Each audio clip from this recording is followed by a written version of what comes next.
Hello and welcome to another episode of India and Global Left. Today we are here with a new series. In this series, we try to bring one video every alternate day covering one key issues that's out there in the media, but perhaps has not hit the sensational world of social media, or perhaps it needs greater conceptual or historical clarity. Uh, and we intend to hit them. So the purpose of these videos are both political insofar as we are trying to select uh, key information out of the garbage of disinformation, but also remarkably educational because we would be talking about historical background, we'd be talking about key concepts of economics, of political philosophy, of politics, and so on. And we would also be discussing a lot of uh, data and facts. So without further ado, let's uh, jump right in. Today we'll be discussing the crisis that has been created in Pakistan because of a new order by its caretaker government on the Afghan refugee.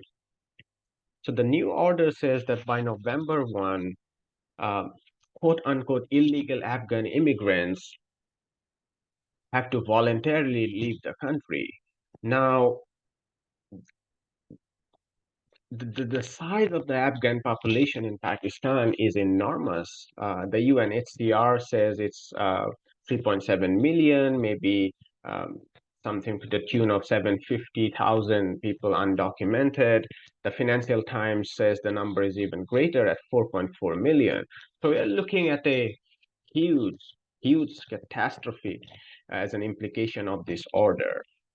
Now, before getting more into the present context, let's discuss a little bit of history. How come has Pakistan taken so many Afghan refugees? So many of you would know, especially those who are from South Asia. But just to give a brief background, Pakistan came out as a nation state from within the anti-colonial resistance movement in South Asia.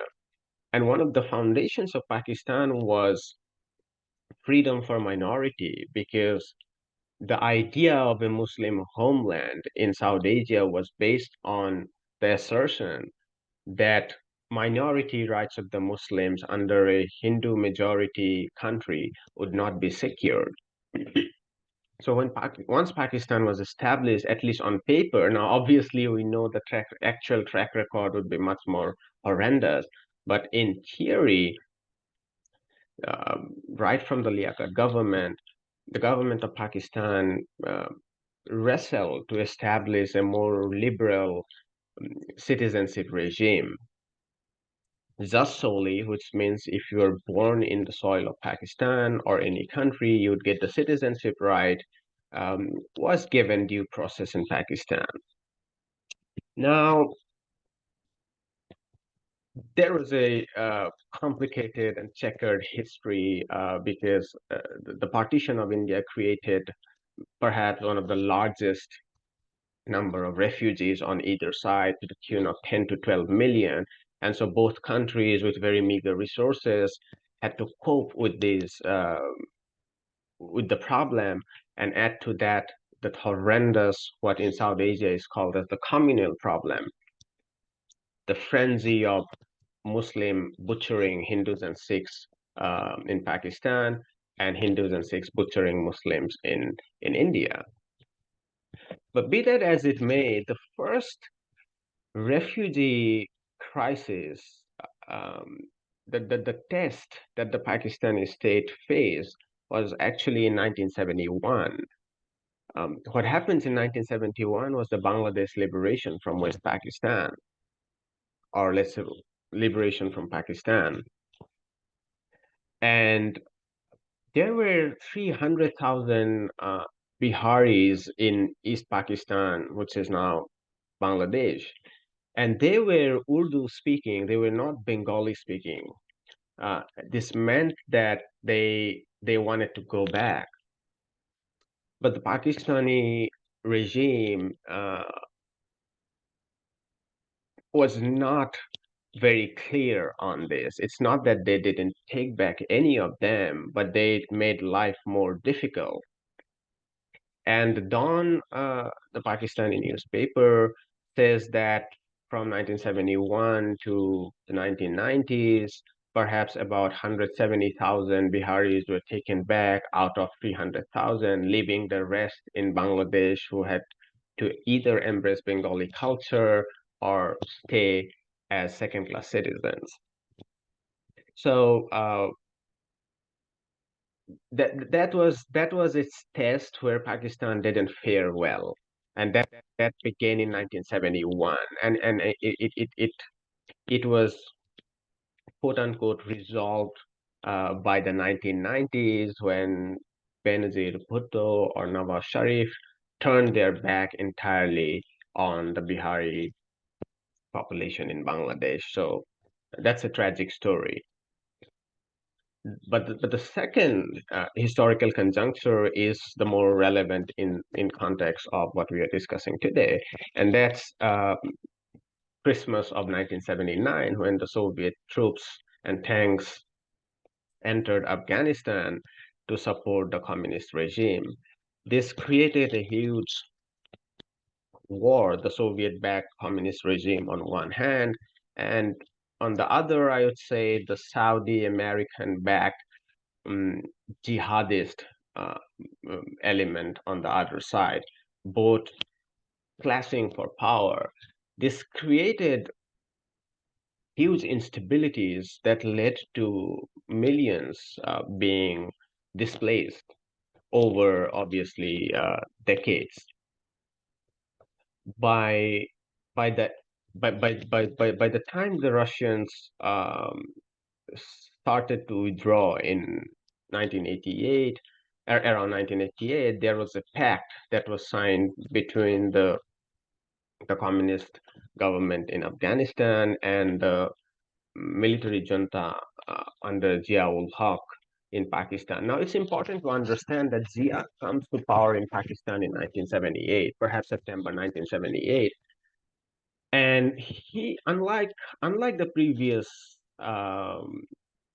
unlike the previous leaders from Liaquat Ali, or even for that matter from Muhammad Ali Jinnah, um, to Zulfikar Ali Bhutto. Uh, Unlike them, Jia was a religious fundamentalist. So he jumped on board with the jihadist project at the border of Afghanistan and Pakistan, which meant that Pakistan was implicated in that Cold War power struggle between the Soviet Union on the one hand and the US on the other hand. And what that meant is that Pakistan welcomed um, a huge number of refugees who were displaced by the infighting that went on in Afghanistan and also in the streets of Kabul. Eventually, late 1980s, the communist regime, or was it early 90s? Yeah, the communist regime falls, and then there were new power struggles between people like Hekmatyar, religious fundamentalists like Hekmatyar and Massoud, and this continued to create more displacement. And it went on for another decade when the US and NATO forces invaded Afghanistan. And the report is that that created to another 600,000 people into Pakistan over the years, mainly through all the war uh, between Taliban and what the Dawn says as the CIA-backed child molesters. They refer to the Northern Alliance and the other warlords during this period from 2001 to 2021. So this long history since 1979 to 2021 led to millions of Afghan refugees in Pakistan. And let's be honest, Pakistan's track record about accepting refugees, despite all the problems that have always been there, is exceptional if we look at the rest of South Asia. India, for instance, its track record is horrendous. Bangladesh is doing quite well lately, but in the longer historical context, Pakistan has taken uh, a fair number of Afghan refugees, and that's important uh, because we would discuss the international responsibility for this crisis towards the end. Now, something has changed in the recent years. Um, the Taliban has come to power in Afghanistan, and we should understand another dynamics here. The Pak-Afghan border is mainly inhabited by the Pashtuns and other tribes who have actually never accepted the Duran line. The Duran line was this artificial division of the region by the British. So it's a colonial era legacy. But the Pashtuns and the other tribals, they have not accepted that artificial division. And out of that aspiration have emerged a number of militant groups, and one of them is the TTP, Taliban Pakistan. Um, and their functioning is twofold. One is their tribal aspiration of a united uh, homeland for the Pashtuns and other tribes, but another is their influence by the recent jihadi politics. So groups like Al Qaeda and others have influenced them, and and this has led to a very violent clash between the state of Pakistan and these militant groups, because the militant groups like TTP wants to overthrow the state of Pakistan in order to unify what they see as their region. Now, Pakistan has so the Taliban has come to power, and the Taliban is very sympathetic to the TTP. So it doesn't crack down on the TTP the way the Pakistani government wants to, and this has led to a um, cooling off of relationship between Islamabad and Kabul ever since Taliban has come to power in Kabul. On the other side of the border in Pakistan, its politics and even the economy has remained very volatile. Earlier this year, the last elected prime minister, Imran Khan, was thrown into prison on a corruption charge, and this has brought a caretaker government whose legitimacy itself is under question now. And so Pakistan has seen a lot of protests. Its economy is not doing well. It's still facing the sovereign debt crisis that we have discussed with Professor Jayati Ghosh regarding the balance of payment. If you haven't checked that, you can check that. And thus, they are the caretaker government has been heavily influenced by the Pakistani military. Now, after the Taliban took over Afghanistan, there was a ceasefire, short ceasefire between the TTP and the Pakistani military, but that has expired recently. And ever since, the TTP has escalated its bombing and what Pakistan deems as terrorist acts. And this has led to tremendous pressure on military, and the military has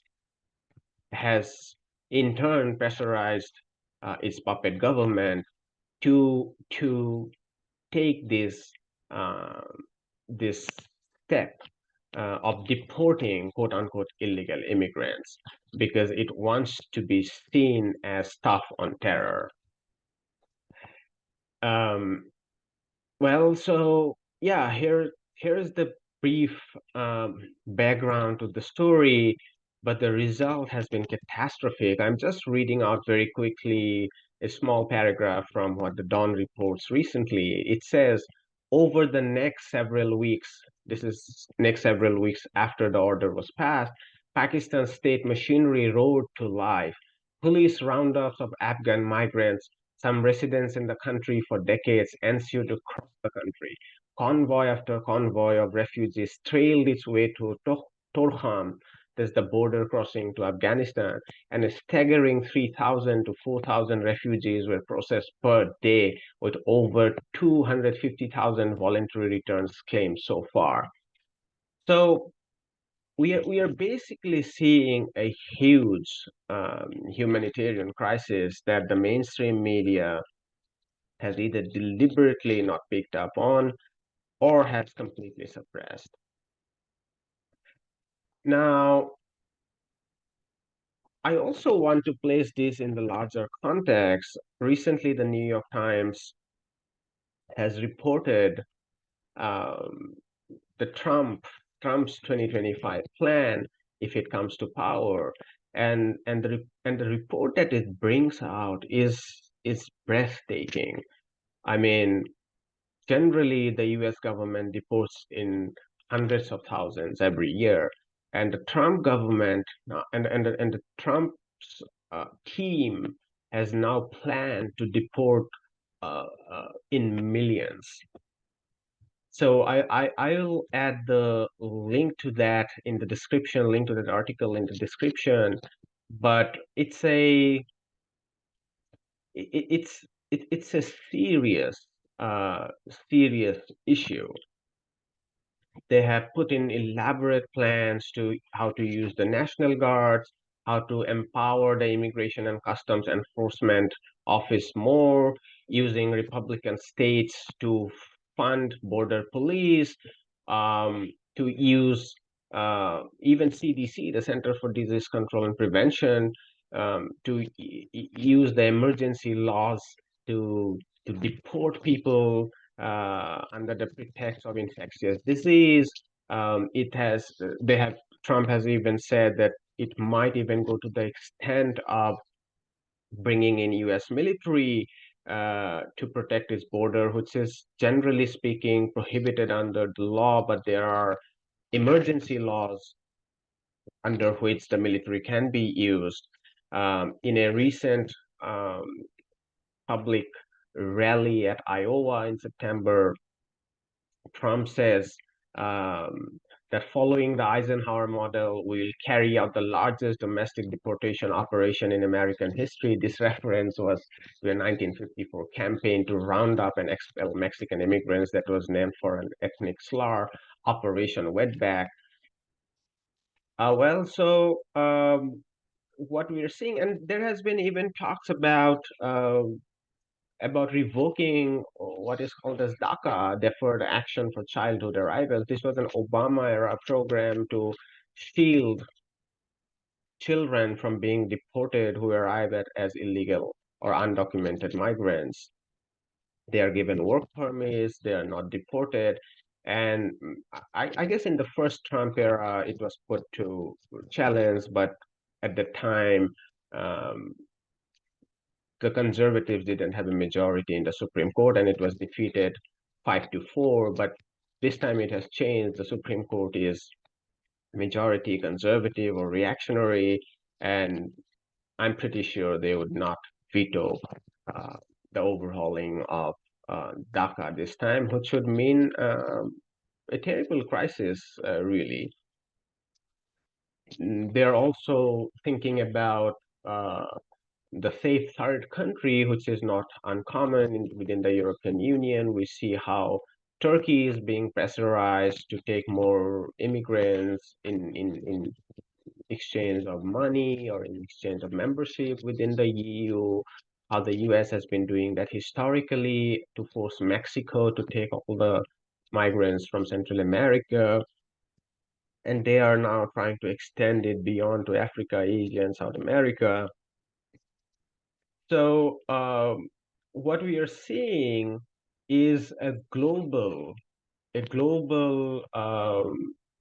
resurgence of state clamping down on the rights of uh, people whose citizenship status is not as clear as the state wants it to be defined. In India, a couple of years ago, we saw what was known as the National Register for Citizenship in the province of Assam, where 1.9 million people were suddenly declared um, illegal. And then there was a push for a nationwide implementation of such program, which had to be stopped for the moment, following a massive civil disobedience led by Muslims and other progressive citizens. Even in Bangladesh, which has taken a huge number of Rohingyas displaced by the Burmese military in Myanmar, there are anti-immigrant sentiments that has um, been growing in Bangladesh.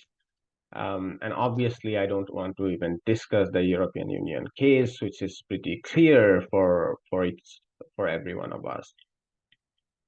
So I guess my purpose of bringing this to you or to my viewers is that this is something that has been unfolding not just in South Asia, but all across the globe, and going forward with wars, um, with the climate change crisis, we would see more and more people being displaced, and the crisis would be enormous. As we speak, UNICEF has said that the war in Gaza has displaced more than 750,000 children alone, and the overall displacement might be, well, it is most likely to exceed that of the first Nakba in 1948 in Palestine. So uh, this is something which is not going to go away, and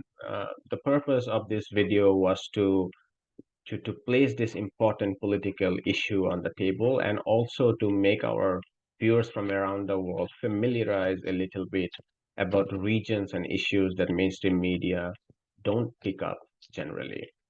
All right, so here it is. Do like our videos, drop a comment if you like to see more of these videos. Until then, uh, take care.